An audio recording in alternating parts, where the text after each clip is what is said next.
Hello and welcome to another edition of WopeCar Talks. My name is Kenny Ribeiro, and today I'll be speaking to a youth leader, a musician, a brand strategist, and someone we have come to know and love in the urban gospel space. Stick and stay and get to know who my guest is shortly.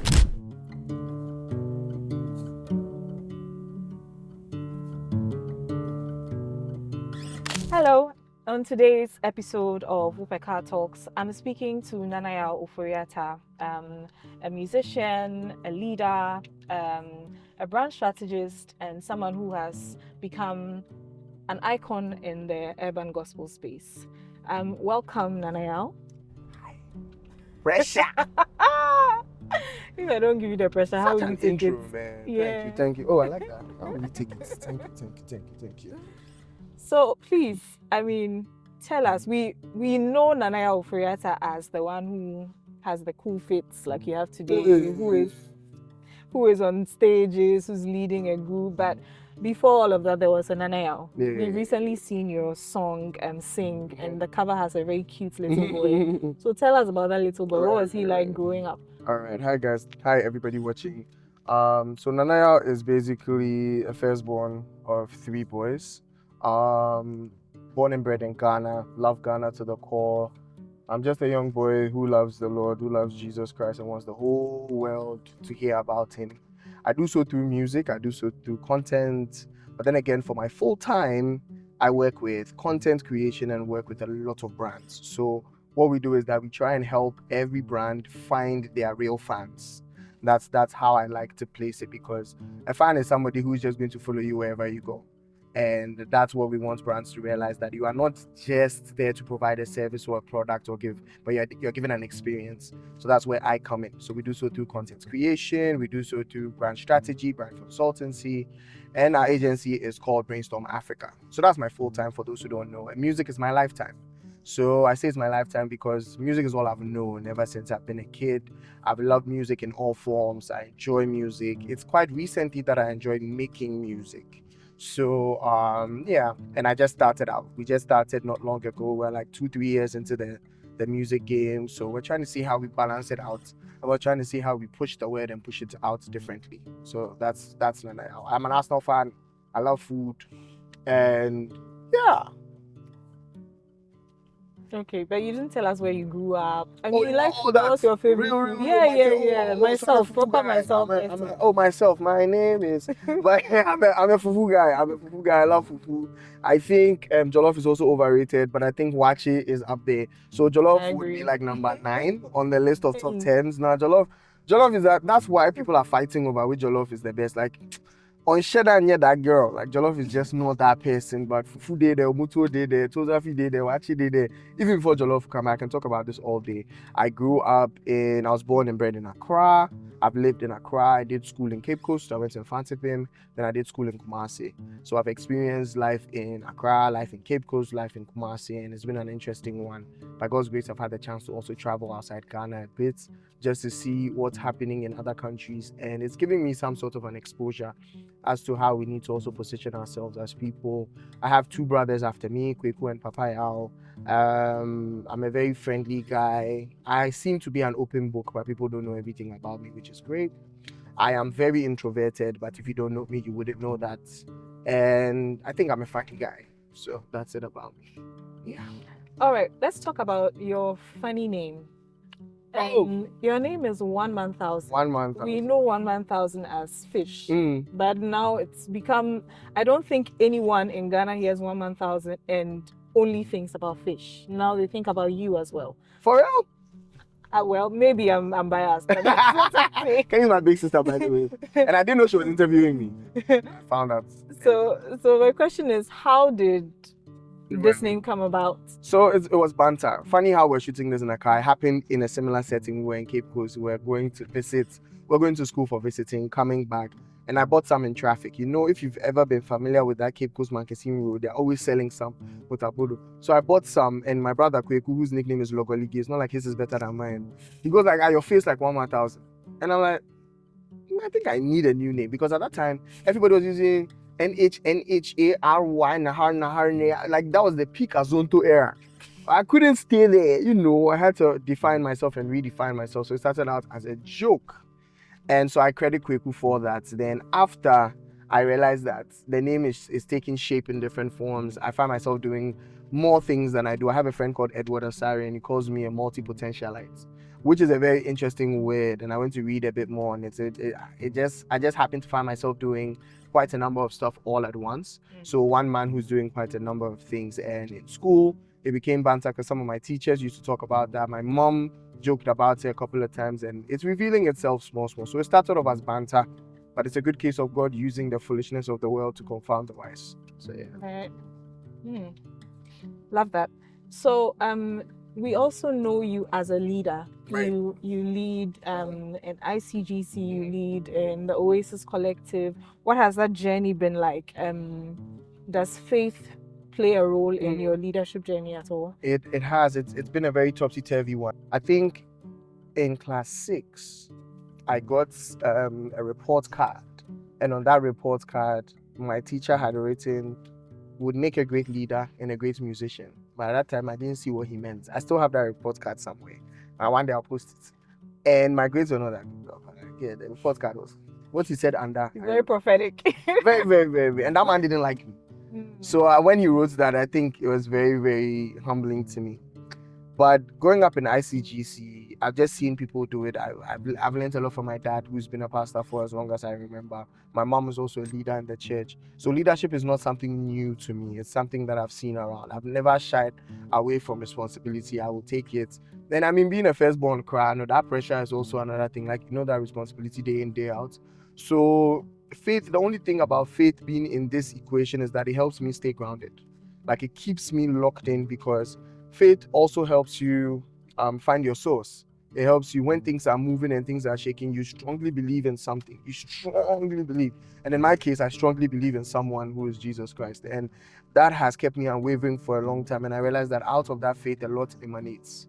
So leadership has been great. Through that same faith, God has brought different people my way to help me where it's needed, to teach me where it's needed, to get an assignment done, to get a task done.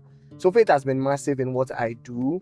I personally have just grown through it all. I'm never one of those leaders who have everything locked in. No.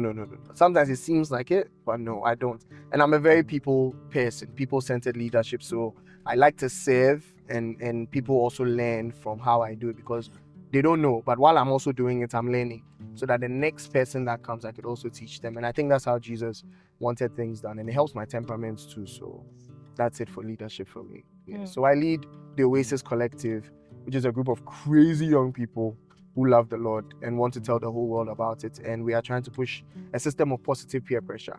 I mean, the same way you can be peer-peed into drinking, smoking, you should be peer-peed into praying, dancing, reading the Bible. And imitate me as I imitate Christ. And there's also your life being the only Bible someone will read. So, hey, we want to bring you to that consciousness. Yeah. So speaking of the collective, that's a brand that I see you have consistently built over time, which brings me to my next question. When did gospel music and brand building begin to interlap? Like, how did they start to overlap? How did you realize, okay, I can do this with this? Because even with your personal brand, with Oasis, I can see a deliberate, intentional thing. So just talk us through that journey. I think it all stems from the fact that I greatly understand that the biggest personal brand ever since the inception of time is Jesus Christ. Jesus Christ has the biggest brand wherever you go. His name has transcended ages. It's kept going. It's been there. So you ask yourself, how did he sustain it? He was just doing good. Everywhere he went, he was doing good. And that's good that he was doing was what's documented.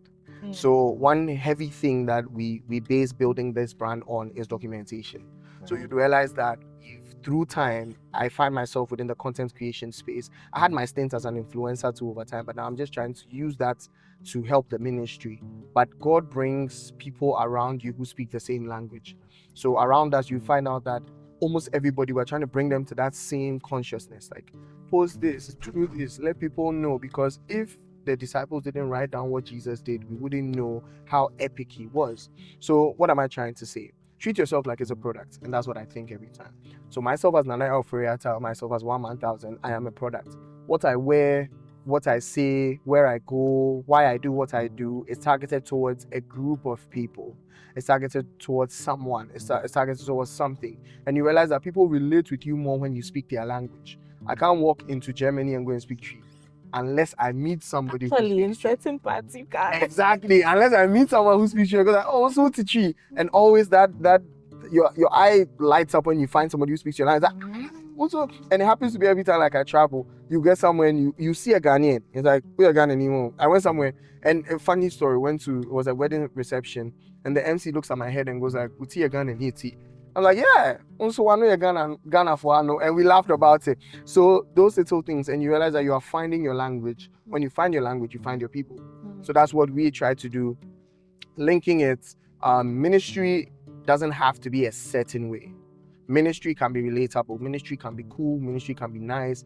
It is not us watering down the message, but it's us rather presenting the message in a way that is more relatable, and it's a way that can easily be broken down into and received. So that's where I come in, that's where we step in, that's where I try and position my content, my look, the aesthetic, everything. So it's a whole ball game altogether. So we're building one brand here, building another one here, just to push one main brand, which is Jesus Christ. Yeah. So speaking about relatability, you have put out songs that are gospel songs that are being played, weddings, parties, clubs, wherever. How are you navigating the process of spreading the good news of Jesus, but also making it relatable so that everyone is able to interact with that? Charlie, that's beautiful. So the beauty of things is that it's anchored in the Great Commission. Just go ye therefore. So wherever we are going, we're supposed to spread the gospel. And I'm actually very honored that God finds our gift and finds our product worthy of entering different spaces. I didn't understand it first. It's like you feel the vibe blew up. It blew up in the church first. Then the next week it's at Twist Night Club. It's at what is my song doing there? It's my voice. So I beg. I didn't send the song there. I don't know about it. But then it kept coming and coming and coming. It's like every single day you see 10 videos from the church and you see 10 videos from the club. I'm like, God, what's going on? What's happening? But then I count it a privilege because the music, which is supposed to be the light, is going where it's needed most. And the message is going where it's needed most. Now, what I pray about always is that there will be a certain sense of conviction when the music goes out there. But then it's actually the most flattering thing that can happen to you when you find your music in different places. Of course, I'm still trying to process it. That wasn't the intention when the music is made. I don't make music just because I want it to blow.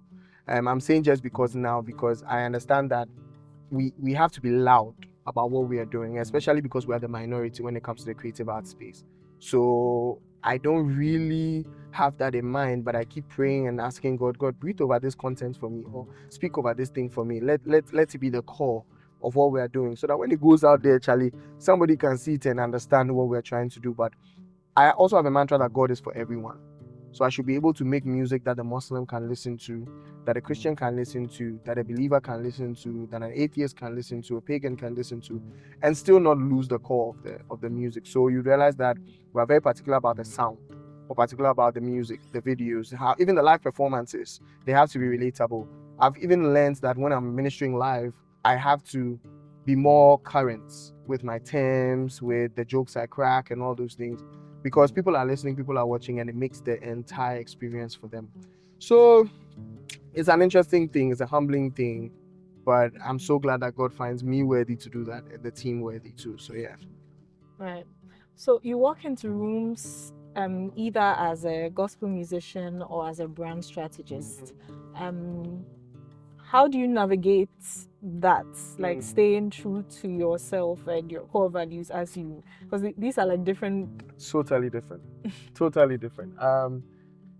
I think just trying to be Superman about it.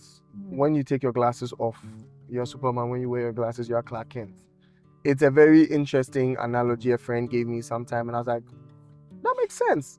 Like, if you see me today, you should be able to have a conversation with me, and I should know what hat to pick the convo from. I won't walk into a marketing meeting as just a gospel artist. I would use that to rope you in, because then again, I'm exposed to two different audiences. A social media audience. Then I'll give an example. I've realized that the people on my TikTok don't like music. They like when I'm They fooling. like you when you're funny. True. They like when I'm fooling or when I'm being myself. Like, so I'm understanding that TikTok might not be my place to be pushing my music actively, but I'm noticing that they also like it when I am like singing my throat out. They don't like it when I post like my raw, like I post a polished video from. No, TikTok likes me being uncouth. But Instagram, on the other hand, is processing my content differently. But then Snapchat is doing different, X is doing this. So knowing what hats to pick from and knowing how to have the different conversations is what matters to me. So there are certain rooms I walk into it as a brand strategist. And the client needs help, they need this, they need that. How am I going to relate to them? What am I going to tell them? How am I going to make them understand that, Charlie, this thing you are doing for your brand is not going to help you? Or the solution to your problem is not me doing graphic design for you, it's rather you knowing how to use the graphic design that will do for you. So that's where that comes in. Or when I walk into a space and I realize that, oh, these people need some sort of encouragement. It's like, oh, is you the one who sang that song? Yeah, I'm the one who sang that song. Unfortunately, if you tell me to sing on the spot, I might not be able to, because editing is harder than people think. But like, there's a place for that. So just knowing where to do, what to do. The Sounds of Issachar knew the times and seasons. I'm trying to be one of them. Right. So let's talk about leadership and mentorship. You have mentored people. I've watched you lead a group of diverse people. Crazy, please. I was trying to be polished, but okay. What's the highest shift you can see in Ghanaian youth currently? I mean, because people have looked at you as a role model for a while, and I'm guessing since pressure. He already knows this, don't mind him.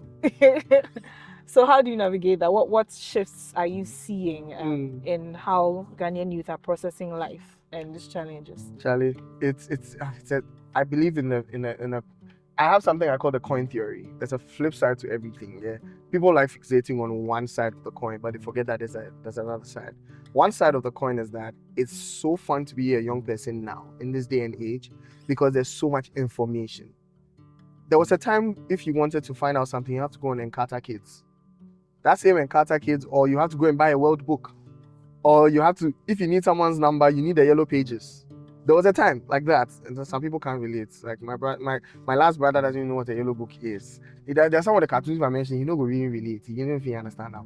But there was a time like that where you have to actively go and find the information. But now information is at you, is reaching for you. So this is the best time to be a young person because you can find info, you can assimilate info, you can use info.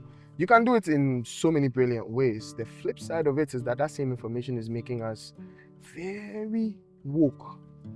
And that wokeness is not helping anybody because now we think we know too much. We're moving like we know too much, but we're not doing too much. Like, we know so much that we're supposed to be using it the right way, but we're not using it the right way. So being a young person now is the most confusing thing ever. It's good, but it's also bad. So it's so confusing. But then in that confusion, the people who have the lights, the people who have the answers, the people who have the solutions, this is the best time to also come forth. So for somebody like Kenny who's sitting here, I mean, I would always say, like, the way she's been able to break forth and talk about brands, how she loves to tell you about PR, talk about this, talk about that, you can see it's like, oh, I need an answer. She has it.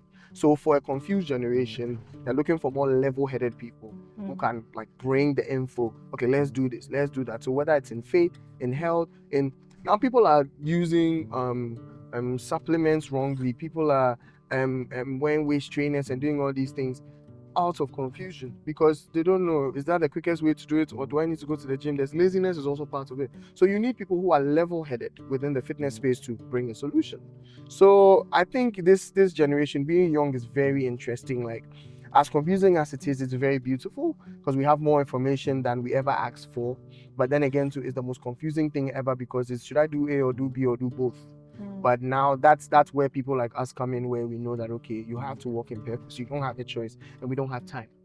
We don't have time at all. See, we can leave tomorrow, we can leave next week. It's a harsh reality nobody wants to admit. But Charlie, anytime, we don't get time like that. So if you have something to do, now. Okay, now. All right. You are leading in a time where both faith and pop culture, people look up to you in different ways in those areas. How do you navigate that and stay true to yourself? I hear you saying you're going to be the light, but I'm sure there are points where you're confused about how to, okay, I'm representing Jesus, but I'm also a musician, I'm also this, I'm also that, I'm also a young guy who's figuring out my life. Yeah. How do you juggle all of that? I like that question. I think the truth of the matter is be real to yourself, like being real to people. People like being able to hold on to faith. People want an object of faith. That's why you'd encounter different portions in the Bible where people couldn't wait for God and decided to go and make their own idols. People want to hold faith. They want to see faith. They want it tangible. That's the thing. You can only believe what you see. That's what the world is trying to portray to us. But then there's another group of human beings that are saying that we believe in a God we don't see, and we trust him so much that he's showing us what we say we want to see in different forms. So it's a very interesting space to be in, and people can misconstrue that and make you the object of the worship. So me, I always make sure to make people know that I am very rough around the edges. I am not Jesus Christ. I'm trying to be like Jesus Christ. That those are two different things. Two different things. The fact that blood is in me doesn't make me bloody. The only way I'm bloody is if I'm cut and I'm gushing blood. You get the concept? Like, the fact that Jesus is in me doesn't make me Jesus. You get like, oh, you're holy. This disclaimer is so real. I'm working towards it. He calls us to perfection. He doesn't call us perfect. That's the beauty of it. It's like perfecting. Work on even the Bible and admonishes, work on your own salvation. Hey, like there's work to be done also. If you are using all the time to give me fans, what time will I use to work on me? Exactly. So I can't be your object of worship. I can't be the perfect person for you. I can be somebody you look up to, in a sense, but I can't be somebody you want to model your life after. The issues I face on a daily might be very different from what you are facing on a daily. The addictions I had to go through and endure will be very different from the addictions you have to endure. So don't make people your object of worship. And I like giving this disclaimer a lot. So that's why when people go on my Twitter like this, they are very confused. Don't be confused. And it's a good confusion, because it's like, this guy is tweeting random things. Today we're talking about text me, babe. Yeah, by the way, my crash, text me. We're talking about your crash. Then the next day you're talking about Arsenal. The next day you're talking about food. The next day you're talking about football. Then you're blasting the government. Then you are fighting with NPP and NDC foot soldiers. They're talking about Galamsey. The next week they see you under the demonstration. Then even my parents are confused, bro. but the truth of the matter is that I can be me. So I want you to be you. Because the only way God can work with you is if you are you and you bring you to him. So the best way I navigate this is constantly letting people know, this is me. This is what I do. This is who I am. It is not license to kill, but it's more of like license to also be very vulnerable. Because God is building a generation of transparent people. If we are transparent with him, that's the only way people can see him through us. Literally transparency. And that's one way I understood, because the moment your heart becomes hard and you think, I'm perfect, you become opaque. And through that opacity, all people see is you, and they don't see Jesus. So I'm trying to be as transparent as possible. I want you to see the work of God through me. And while my light is shining, they will give glory to my Father who is in heaven. And that's what the scripture says. So please, we are cooking. So when it's ready, because the world is still waiting for our manifestation, so we still cook. Yep. Has there ever been a time where you felt like I was born to do this, whether it's on stage or like delivering a brand strategy, or it's like mentoring young people? At which point do you feel like, yeah, this is why I'm here? When you see the feedback, like, oh, thank you so much, we really love the logo. Hey, sporty. Or when the credit alert comes, I've made it. Or like you get, there's nothing beats good feedback. There've been so many times, you see, one thing too is that people don't like talking about the dark sides to what we do. But when you're working with, or you're providing a service, the same way there are going to be so many people saying, we love your work, we love your, there are also going to be so many difficult clients who just can't seem to understand where you are coming from as the experts. So those days can break you. But the days that are nice is definitely when you get the fans. Oh, you know, there's something Michael Lawson says. He said, God takes the glory, but I take the fans. When those fans come, you say, oh, Papa is that's it. It makes you feel like you're good. When I'm on stage though, I don't know when there's just this midpoint. Okay, people might have caught me doing this often, but I can be singing on stage and I just shout, "Thank you, Jesus." Like those little points make me realize that, yeah, like nobody can do it like I do. In context of me being called to do what I'm doing there and then. You see how we like copying people and we don't want to be original. Sometimes you do something like, oh, that's me. Wow, thank you, Jesus. You know all those things. So when I'm on stage doing what I'm doing, or when I'm delivering like a brand strategy and everyone's like, we really needed to do this, you've solved the problem for us. I'm like, I guess, I was made for this, Yeah. I see. My favorite moment for you is when you're leading worship. I think I've told you this. Oh, it's like you're a different person. There's this raw. Yeah. So that's my. I have that. Yeah. She's a real one. That's it. So we are just about to wrap up the conversation. But my last question for you is, in 10 years' time, what do you want people to say Nana Yaw is, or what has he done? What's that legacy in the next 10 years? This you're like, I have a dream moment. I have a dream. I saw a news article that said there's a heavy rise in Christians listening to gospel music. And that made me happy. Not Christians, young people, Gen Z, is listening to gospel music. I have a dream that the gospel will be propagated so hard that people won't even know that they are loving God more. Like I want it to be like reflex now. Like growing up, my dad would say, anything you do, just say thank you, Jesus. And I carry your hope. So I can be doing something and I'm like, oh, thank you, Jesus. I was like, wow, I'm literally living like a life of thanksgiving and I don't know it. We want to build that culture in people. So in 10 years, I'd want the overflow of what we are doing to be a culture. People should love the Lord and love Him in such a way that it's just beautiful to see. In 10 years, I want us to be fully established in a sense. I want the Oasis to be fully established in a sense. In 10 years, look at me reaching, but if we can build an event center, why not? Amen. Because, Charlie, the way people are stressing us, but if we can build an event center, I'll be grateful. Offices, studios, rentals, But in 10 years, there's a lot more I want to do for God. There's a lot more I want to do for God. And in 10 years, I just want us to put Ghana on the map.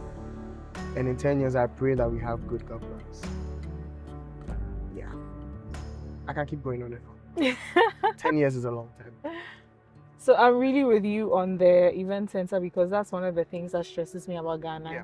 We don't have enough spaces for people to experience art and culture. Which is so bad. I'm definitely with you on that. So it's been a lovely conversation for me. Speaking to Nana Yaw Ofori Atta, we've got to learn about his life and the many things that he juggles on this episode of WopeCar Talks. Again, my name is Kenny Ribeiro, and we've been driving through the streets of Accra, sponsored by WopeCar, the company that gives you freedom to go places. I'll see you in the next one. Bye.